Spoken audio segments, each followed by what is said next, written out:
was just very quickly from the support plan. Gavin's always liked football, and when he could no longer drive and drive himself there, I am a good wife, I thought I'll take him. You know, it'd be nice, I'll sit there for a couple of hours, have a rest in sunshine, not realising Rochdale's the coldest place on earth. And I learned that I don't know anything about football, I don't even want to. But I went, so I took him, the first week I went along, I took him, I'll take a book. So I started reading. What are you doing? I said, I'm reading my book. He said, you can't read your book here. I said, why? He said, it's a football match. I thought, well, I know where I am. Weren't happy, so I put my book away. Second week we go along, and I thought, I'll paint my nails. We were going out that night. He can't see, but he could smell it. Moaned again. Very, very moaning, demanding.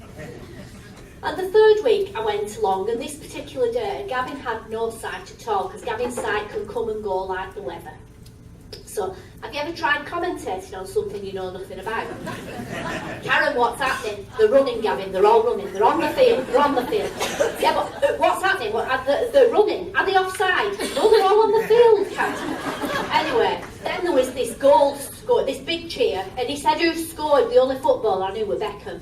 I were at Rochdale. We had the biggest row ever. I left him, but then I had to go back for him because he couldn't get home. But that was the day I knew the quality of my support wasn't good enough. I was the wrong person. And how many times do we have the wrong person doing the right thing, but it turns out to be the wrong way because it's the wrong person? Just something to think about, really. And alongside that, the wider society perception. People are very happy to commission and buy on our behalf things that cost an awful lot of money and make us feel bad, because that's what they have to do, because they're commissioners. And I'm not criticising commissioners, because I'm a commissioner in a local authority, and I do it because that's what the rules tell me that I have to do. But I must be the only commissioning manager who's never commissioned anything. I've called myself a decommissioning manager now, so I might be sacked soon. But that's how it is, they do it. But we'll spend thousands making people unhappy when we struggle to give them a little bit that they can put where they need it. And obviously, in this day of austerity and the media, disabled people and people with impairments, we're the cause of all the problems in the country, aren't we? We should be stoned, Gavin and I. We take up the NHS resources, we use adult social care resources, we're the problem with all the benefits. Well, actually we're not, we don't claim benefits, we work. We use the NHS, which we're entitled to. But the media hype around this, you've got to be very, very careful these days. And then we talk about co-production, everybody says, we do it, don't we? We always work with disabled people. They come to the table with what they've decided, and we have to fit in. Well, actually, we don't. Now's the time to stand up and say, actually, I don't agree with what you're saying. Let me be part of your design. Let me help you design your personal health budgets process. Let me help you design your personal health budgets pathway. Let me be part of it and work together as equal partners, because that's the way it'll work, because setting it up is crucial, as Anne-Marie said. So where are we? Very quickly. Gavin's contribution. Gavin chose his personal assistants. They've all been to the School of Hard Knocks and University of Life. One was unemployed, one was a floor fitter, one was an egg packer, and one worked in insurance. They all do controlled drugs and invasive procedures, following an intensive training package, but that was in Gavin, not in those things first. They got to know the person. You can learn anything, but if you don't like the person and they don't like you, it's not going to be comfortable. They are valued and skilled. They get on my nerves, and he knows you get on my nerves, don't you, Mark? Nothing personal, but I never wanted to live with 5 men. I never did. It's like a bloody commune, gets on my nerves. But that's what keeps Gavin alive, yeah? That's what keeps him alive. So you have to compromise. Compromise is a big thing in all our lives, and we forget that sometimes. We do it in a way that's healthy and safe and within the confines of the law, but what we actually do, we support living, not existing. We have a life. You know, it might not be the life we chose, but it's not a bad life. Where are we now? We've had an awful year, diagnosed with another condition last week. We're right at the bottom of the ladder, and I truly didn't know whether I was coming here today because we were in a mess last night, and Julie came to our house and we're here. But we've got a long way to go again, but we will get back up that ladder. I don't know when or how, but we're going to do it. So, our challenges. How do we keep the CCG happy and get them to understand that we will manage the risk our way, but staying in control of his support, and it's very, very personal to him? How do we get them to understand what are our life outcomes, not their CCG outcomes? And they get often entangled with outputs and outcomes, and people very often don't understand that. It's very hard to manage the support, the paperwork, when you're managing somebody who's got 3 conditions with have interplay with each other. You know, it's like living on eggshells, walking on a time bomb. So it's really, really hard, and finding the right personal assistant. We didn't know what we were looking for. What we found were 4 people who Gavin liked. And I think we've been very lucky, and it's worked out all right, in our humble opinion. He might say differently over there, but that's all right. More challenges, it's not new. Adult social care have been doing it for years. As Julie said, businesses do it. The PA market is not developed and not valued enough. My one plea would be, raise the profile of personal assistants, yeah? Because they're what keep Gavin alive, them and me, yeah? The ologists, all of them, because we've got 4 of the ologists now, we see them intermittently, but they can't. We don't know about that bit, and we don't know about that bit, and we don't know about that bit or that bit, but they expect me to know all about the bits. And I don't. I haven't even been to medical school, me. So there's evidence, very little evidence, that providers can give real choice. I would say to any, I don't know if providers are here, come on, you can do it. You can change the way you work, but what that means is it changes the culture of your organisation. It means changing the culture of your staff. It means changing your attitudes, your processes, your practices. But there is room for providers in developing this market as well. There's room for everybody because it's a big, big market. Don't bury your head in the sand, because I tell you what, I tried to bury my head in the sand as well, particularly earlier this year when they had to ventilate him and put him in intensive care and asked, does he want a DNR? He was in a coma. I said, ask him.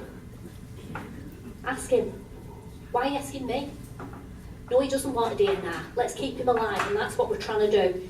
So what we've got to do is navigate the process together. We've got to be honest, it's no good burying our head in the sand. We can't carry on doing what we're doing. We've got to do things differently. And the only thing that is around is change. And change begins with individual action. And for any change and movement in the human community, the initiative must come from individuals. And that's you in this room. You are the people who can make change happen. And it won't happen without you. And why do we need to do it? We have a social responsibility, but we also have a moral responsibility, because just remember why we're here because of people.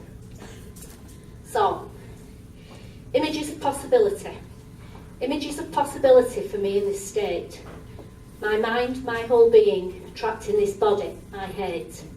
Inefficient and useless, well, that's how I feel. Images of possibility. How can I make this real?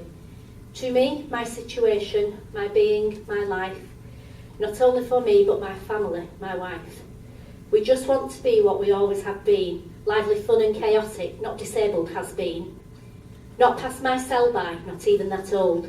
A man, human being, with life still to unfold. Images of possibility, you're lost in my mind. The mind of a man appearing broken, but kind. A man with his life, not the life of his choice, but the life of a man with confused, mixed-up voice. Images of possibility, I need help just to see. How to stay in control and to help me find me. For the times they are changing. So you've got the legislation to help and support you there. We've heard what the duties are around personal health budgets. We've heard that we need to change the processes, the systems, but my biggest plea is change the culture and the attitude of the organisations that you work within. Because you can change your systems this week and I can make them what I want them to be by next week, because I'm just me and we're all human beings, don't forget.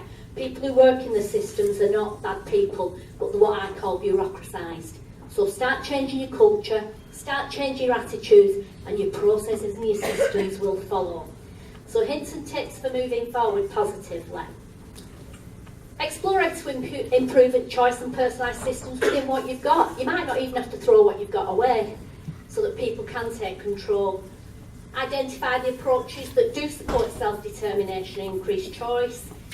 Understand issues of risk and have those difficult conversations. Change your conversations around assessment and have clear protocols that support people to take risk and manage risk positively. Don't be scared, because if it was your life, you wouldn't want it happening to you. Share the learning, share the resources, build the confidence, especially your frontline staff, for those that work in the authority. And work with people as equal partners to find out what they want. Don't tell them what they can have. Ask them what they want and what they need that would make their life good. And work and stimulate the market together.